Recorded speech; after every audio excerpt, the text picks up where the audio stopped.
ঠিক আছে। আচ্ছা এখানে আমি সবসময় রেফারেন্স নেব কাকে, যে যার কোণিক মান 0 সে। এর ভোল্টেজ আছে কোণিক মান 0, সুতরাং ভোল্টেজ কি নিলাম এখানে 220 কোণ 0। কোণ 0 আর দেওয়ার দরকার হয় না। এরপরে আমি নিব যে কোনো দুইটাকে আগে যোগ করতে হবে, কারণ আমি জানি P এবং Q সামান্তরিক যোগফল, ভেক্টর মানে সামান্তরিক নাম, সুতরাং আবার দুইটার বেশি নিতে পারবো না। এই দুইটাও নিতে পারি, এই দুইটাও নিতে পারি, যে কোনো দুইটা নিব। এই দুইটাকে প্রথমে নেই, যে I3 প্লাস I2। এখন I3 কে আগে এই জায়গায় অঙ্কন করতে হবে। I3 আছে কোথায়, এই যে 11 এম্পিয়ার। 11 এম্পিয়ারের সাথে কোনো কৌণিক অ্যাঙ্গেল আছে না। তাহলে এই কৌণিক অ্যাঙ্গেল আমি যখন গ্রাফে অঙ্কন করব সে কোথায় থাকবে, উপরের দিক। কোথায় থাকবে, উপরে থাকবে। উপরের দিক গেলেই তো কৌণিক অ্যাঙ্গেল হবে স্যার, একদম সোজাসুজি থাকবে। একদম সোজাসুজি থাকবে, কারণ এই অক্সিসটাই আমার জিরো অক্সিস। জি স্যার, তাই না? তাহলে এটার কোনো কৌণিক অ্যাঙ্গেল নাই, তার মানে ও থাকবে এই বরাবর থাকবে। ধরি এখানে হচ্ছে 11 এম্পিয়ার, কারণ এটা মূলত আরো কম হয়। এইখান থেকে শুরু করছে নাকি, এইখান থেকে এই পর্যন্ত মান হচ্ছে 220। তাহলে 11 মান হবে কত, তাই না?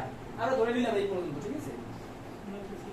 220 তো ভোল্ট আর এটা তো অ্যাম্পিয়ার, সেটা সমস্যা নাই, একই লাইনে থাকতেই পারে। অনেকগুলো রেফারেন্স অক্সিস। আমার মূল কথা হচ্ছে যে এই রেফারেন্স অক্সিসে যারা যারা জিরো মান আছে এর সাথে সম্পৃক্ত সবাই ওই জিরো মানে থাকতে পারে, কোনো সমস্যা নেই। কিন্তু কথা হচ্ছে আমার কোন জিরো মান থাকলেই হবে, তাকে আমি বসাইতে পারবো না। এরপরে এর সাথে যোগ করব কাকে, I2 শাখা। এখন I2 শাখার কারেন্ট কত, এই যে I2 22 হচ্ছে তোমার এই লম্বা কতটুকু হবে, 22 এ যাবে, আর 36 দশমিক মাইনাস 36 দশমিক কতটুকু আসবে, এই বরাবর আছে আমার 90 ডিগ্রি, এই বরাবর হচ্ছে 45 ডিগ্রি, তাহলে 36 22 এই পর্যন্ত দিলাম, তাই না? অর্থাৎ হবে এইটা থেকে দ্বিগুণ হবে, তাই না? মোটামুটি এইরকম হবে। এবং এইখানে যে কোণটা হচ্ছে সেটার মান হচ্ছে কত, মাইনাস 36.86, ঠিক আছে? এখন এই দুটাকে এখনো দুইটা ভাগ কইলাম না, একটা ভাগের মান হচ্ছে যে 11, অর্থাৎ P মান ধরি 11 এবং Q মান কত, 22। এই যে এটার মান হচ্ছে 22। এরপরে এই দুটোকে যদি ভেক্টর যোগফল করতে চাই তাহলে কি করতে হবে, সমান্তরাল বাহু আঁকতে হবে। অর্থাৎ এই 22 এর সমান্তরাল 22 আঁকতে হবে, আবার এই 11 সমান্তরাল 11 আঁকতে হবে, তাই না? এরকম কোশ্চেনে আমরা ভেক্টর যোগফল। জি স্যার, এবং ওইখানে এবারে এই সমান্তরিক যে কর্ণ যেটা নির্দেশ করবে এইটাই হচ্ছে আমার লব্ধি ভেক্টর, অর্থাৎ এই দুটার যোগফল, নাকি? জি স্যার, সমান্তরিকের কর্ণ যেটা পাবো সেটা হচ্ছে আমার লব্ধি ভেক্টর বা এই দুটোর যোগফল। স্যার আমরা যদি পাইয়া যাই পরে যে এই যে I1 পেয়েছে সেটা দ্বারা কোনো প্রয়োজন। হ্যাঁ, আগে আমরা এটা নিয়ে নেই। এখন এখানে এই দুটোর যোগ করো, ক্যালকুলেশনে ক্যালকুলেটর যোগ দাও। I1 প্লাস I2 যোগ দাও, অর্থাৎ I1 কত ছিল, 11 কোণ 0, অর্থাৎ 11 প্লাস 22 কোণ মাইনাস 36.86। না না, এটা আসবে না। স্যার একটু বুঝাই দেন। আমরা এই দুটো তো যোগ করতেছি, তাই না? এই যোগ করতেছি কারেন্ট, না কারেন্ট, ঠিক আছে, এটা ভেক্টরিকা যোগ করতেছি, মানে কৌণিক মান সহ যোগ। ভেক্টর মানে হচ্ছে কৌণিক মান সহ, ঠিক আছে? তাহলে I1 প্লাস I2, অর্থাৎ 11 প্লাস 22 কোণ 36 মাইনাস 36। পোলার মান বের করব। হ্যাঁ, এগুলো পোলার মানে না। তার 31 করেন, আরে তার পোলার করবে 31.50 31.50। এটা আসছে আমার এই যে যে লব্ধি ভেক্টর প্রকাশ করছে, এই লব্ধি ভেক্টরের মান আসছে 31.5, আর কোণ আসছে কত, মাইনাস 24.77। এখন দেখো এই জিনিসটা, এই কোণটা হবে কার সাপেক্ষে, ভূমির সাপেক্ষে, রেফারেন্স অক্সিসের সাপেক্ষে সবসময় কোণগুলো তৈরি হবে। এখন এই দুটোকে ভেক্টরিক যোগফল করলে আমি পেলাম হচ্ছে 31.5। এই পয়েন্ট, এই 31.5 এই দুটোকে যোগফল করার পর এই 31.5 এর সাথে যদি আমি I1 যোগ করে দেই তাহলে আমি মোট কারেন্ট পেয়ে যাই না, অর্থাৎ I1 plus I2 plus I2 এই যে না, তাহলে I1 প্লাস I2 করলাম, যা ফল পাইলাম তার সাথে আবার I3 যোগ করে দেই, হিসাবটা হচ্ছে এইরকম। তাহলে এখানে আমি আগে যোগ করছি তোমার I3 প্লাস I2, এর যে যোগফল তার যোগফলের সাথে আবার আমি I1 যোগ করে দিই, ঠিক আছে? তাহলে কারণ কি, এখানে আমি দুইটা কেন করতেছি, কারণ ভেক্টরে দুইটার বেশি যোগ করা যায় না, ঠিক আছে? আমি ক্যালকুলেটর করতে পারি, কিন্তু গ্রাফে কখনোই দুইটার বেশি করা যাবে না। স্যার এই যে আগে আমরা I3 যোগ করে ওইটা I3 হ্যাঁ, এইভাবে করতে পারতাম যে I1 প্লাস I2 এভাবে করে তার সাথে থেকে যদি দুইটা সমস্যা নেই, যে কোনোটা আগে i3 + i1 তার সাথে যোগ করার পরে যদি i2 করতাম তাতে সমস্যা যে কোনো একটা ওই মান আমার লাস্টে ওই 45.2 আসবে, বুঝছো? এখন কি করব, আবার বাকি আছে কোনটা, i1 বাকি আছে। এখন i1 এর মান হচ্ছে কত, 22 - 90 ডিগ্রি, অর্থাৎ 22ই আছে, এইটা সমান আছে।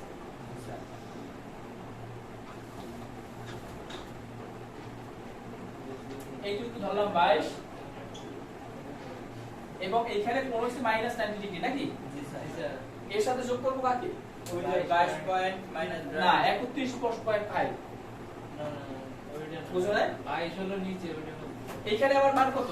22 কোন হচ্ছে 90 ডিগ্রি, হ্যাঁ। এর সাথে যোগ করব কাকে? ওই যে 31.5 এই i1 + i2 যোগফল যেটা পেলাম তাকে যোগ করলাম। তাহলে এটাকে ভেক্টর যোগ করতে হলে আমার কি করতে হবে, বিপরীত বাহুদ্বয় প্রথমে সমান্তরাল করতে হবে। তাহলে এটার বা বিপরীত বাহুদ্বয় এই একটা বাহু এবং এই একটা বাহু, তাহলে এর বিপরীত বাহু হবে এরকম একটা হবে এবং এর বিপরীত বাহু হবে ঠিক এই বিন্দু থেকে এভাবে। মোটামুটি একটা হইছে নাকি? হইছে স্যার। মোটামুটি একটা হইছে। এবার এই যে লব্ধি ভেক্টর পাবা, সেই লব্ধি ভেক্টরের মান হচ্ছে তোমার 50 পয়েন্ট 45.something আসলো না? 45 জি স্যার। এই দুটো যোগ করো, যোগ করো। 45.35 ওর সাথে যোগ করো যে 22 কোণ -90 ডিগ্রি। আনসার আসলে কত করা হয়ে গেছে? কত আসছে? 45.35 45.35 কোণ কোণ আসছে কত? -50 -50 50 পয়েন্ট আগের কোণটাই আসছে তাই না? এই দুইটা যোগ করার পরে এটার আবার কোণ হবে -50 পয়েন্ট। হ্যাঁ, এই -50.9 এই কোণটা হচ্ছে কার সাপেক্ষে? এই যে আই ভূমির সাপেক্ষে। সব সময় সব কোণ ভূমির সাপেক্ষে, সমান্তরালের সাপেক্ষে কোণের হিসাব হয়। কোণের হিসাব এইটার সাপেক্ষে হবে না, এইটার সাপেক্ষে হবে না। একজনকে তো রেফারেন্স অক্ষ ধরতে হবে তাই না? যাকে রেফারেন্স অক্ষ দিবা সে হচ্ছে ভূমি, সমতলের সাপেক্ষে কত ডিগ্রি কোণ হচ্ছে এইটা হিসাব করা হয়। বোঝা গেছে? মোটামুটি এটা একটা আইডিয়া। স্যার এটা আমাদের এর মধ্যে স্যার এই কি হবে? না আসলেও আসতে পারে, ফিউচার ডায়াগ্রাম অনেক কি আছে। দয়া করে মিট করবেন স্যার। ফিউচার ডায়াগ্রাম কি বিষয় আছে, ওইটা অনেকগুলোই আছে। দেখি কি স্যার স্যার। এটা যোগ বেশি এগুলো লাস্টে গুলো বের করতে পারতেছি কোনটা? এই 45.35 তারপর 31.5 এটা হলো যে ওই যে 22 পয়েন্ট এসব যোগ যোগ এই তুমি এখানে কি করছি দেখো, প্রথম কি করছি, এই দুটো যোগ করছি নাকি? তাহলে i3 প্লাস i2 সমান সমান পাইছি 31.5 আর কোণ পাইছি তোমার -24.97। ক্যালকুলেটর যা পাইছো, যা ক্যালকুলেটরে পাইছো সেটাই তোমার এখানে গ্রাফে তুলে দিয়েছি এমনি কি, তাই না? জি স্যার। এখন এই যেটা পাইছি তার সাথে আমি কি করব, যে i1 plus i3 plus i2 এই দুটার মান হচ্ছে কত? 31.5, তার সাথে যোগ দিব তোমার 22 কোণ -90 নাকি? i1 এর মানটা আমি যোগ দেব। এইটার সাথে এইটা আবার যোগ দিলে যেটা পাবো সেটা হচ্ছে আবার 45. এখন মূল কথা হচ্ছে তুমি যে কারেন্টের বিভিন্ন সংখ্যার মানগুলো পাইলা, একে রেফারেন্স অক্সিসের সাহায্যে কৌণিক অ্যাঙ্গেল কে কিভাবে আসে সেটা অঙ্কন করে দেখাইতে হবে। এটাকে বলা হয় ফেজর ডায়াগ্রাম বা ভেক্টর ডায়াগ্রাম। এটা মোটামুটি কি আসছে মাথায়? স্যার ডায়াগ্রাম ডায়াগ্রাম বুঝা গেছে, অঙ্ক বুঝা গেছে। অঙ্ক জানি অঙ্ক তো সমস্যা আছে, বলছি অঙ্কনিকেশন আর এই স্যার আমরা এর সাথে পরিচিত না স্যার তাহলে তোমাদের অঙ্কের সমস্যা আছে। অঙ্ক বাসায় বসে পড়তে হবে, তুমি বাসায় বসে না করো তাহলে তোমার সমস্যা নাই, সমস্যার সম্মুখীন হবো না। স্যার আমাকে একটা বেসই তৈরি হয়েছে স্যার স্যার আমি কোনটা থেকে কি শুরু করব বুঝি না। বেসিকটাই কাজ আমি নিয়ে ক্লাসে অঙ্ক করাছি স্যার টাকাই না আগে মহাশয় কি পরীক্ষা দেন জি স্যার। এখান থেকে আসবে বেসিক লিখতে স্যার আমাদের বেসিক কিছু আপনি এটাতে আইছেন না ক্যালকুলেটর কিন্তু মিলাইছি কিন্তু বাড়ি থেকে আপনি মিলাবেন কেন বলতে পারতেছ না? আমি বলি তোমারে, কারণ না আচ্ছা এখানে দেখো এই একটা অঙ্ক দেয়া আছে, ঠিক আছে? বের করতে হবে কি আমি একটু দেখে নেই। বের করতে হবে যে পাওয়ার বের করতে হবে, পাওয়ার ক্যালকুলেট করতে হবে, কারেন্ট বের করতে হবে। এখন এই সব এই কারেন্ট প্রথমে আমি ধরি কারেন্ট বের করতে হবে। কারেন্ট বের করতে হলে আবার প্রথম কি দরকার? কারেন্ট সূত্রটা প্রয়োগ করি।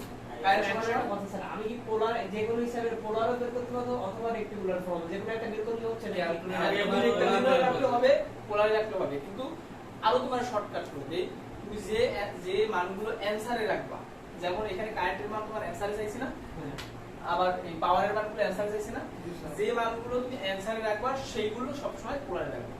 আর বাকি যে জেড শেপ বের করছি না এগুলো যদি নাও রাখো কোনো সমস্যা নেই। স্যার এই যে 22.90 এটা তো রেক্টেঙ্গুলার মানে এটা হচ্ছে পোলার মানে আছে, এটা পোলার মানে হচ্ছে কোল। আর এই যে এই সাইডেরটা এটা সেটা রেক্টেঙ্গুলার এইটা যে যে যে এইটা হচ্ছে রেক্টাঙ্গুলার, এইটা রেক্টাঙ্গুলার। রেক্টাঙ্গুলার মানে হচ্ছে তুমি সাথে একটা লম্বের মান, একটা হচ্ছে তোমার ভূমির মান। ওইটারে বাঙাইলেই পোলার আবার ওইটার থেকে যখন তুমি অতিভুজের মানে যাবা, সেই অতিভুজের মানটা হচ্ছে তোমার পোলার মানের একটা অংশ। আর অতিভুজের সাপেক্ষে ভূমিতে যে কোণটা তৈরি হয়েছে না, সেই কোণটাকে বলা হয় তোমার কৌণিক মান। যে আর কোণ থিটা হিসাব করি না, আর এর মান হচ্ছে অতিভুজের মান, আর কোণ থিটার মান হচ্ছে তোমার থিটার মান। বুঝা গেছে? এখন দেখো তুমি এই অঙ্কটা তোমাকে এখানে দেয়া আছে, তোমার প্রথম কাজ হচ্ছে তোমার আই বের করা। এখন আই বের করার জন্য একটা সূত্র দরকার। আই সমান আমরা জানি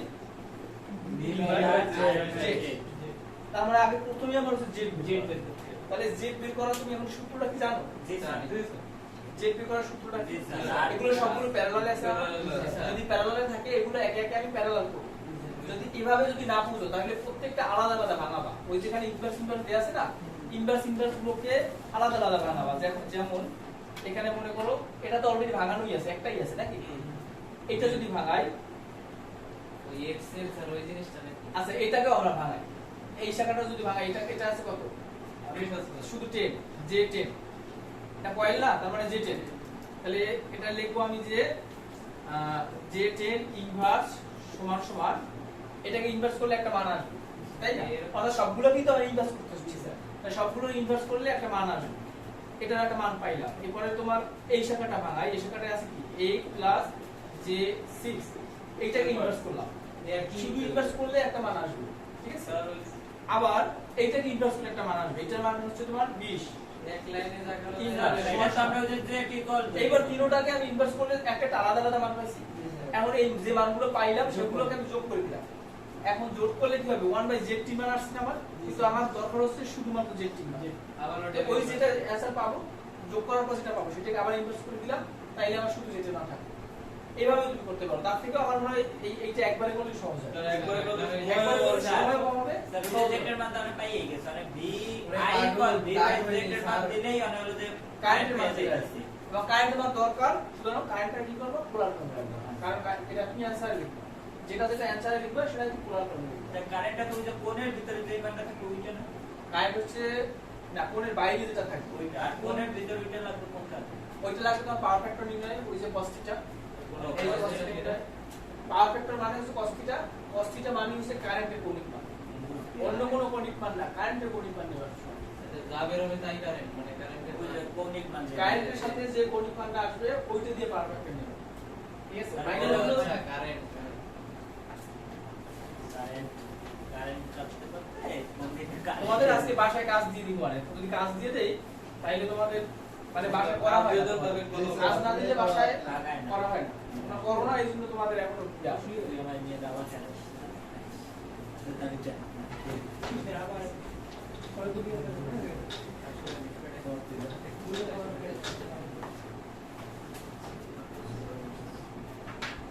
তোমার কি মাথার উপর দিয়ে যায় তামিম?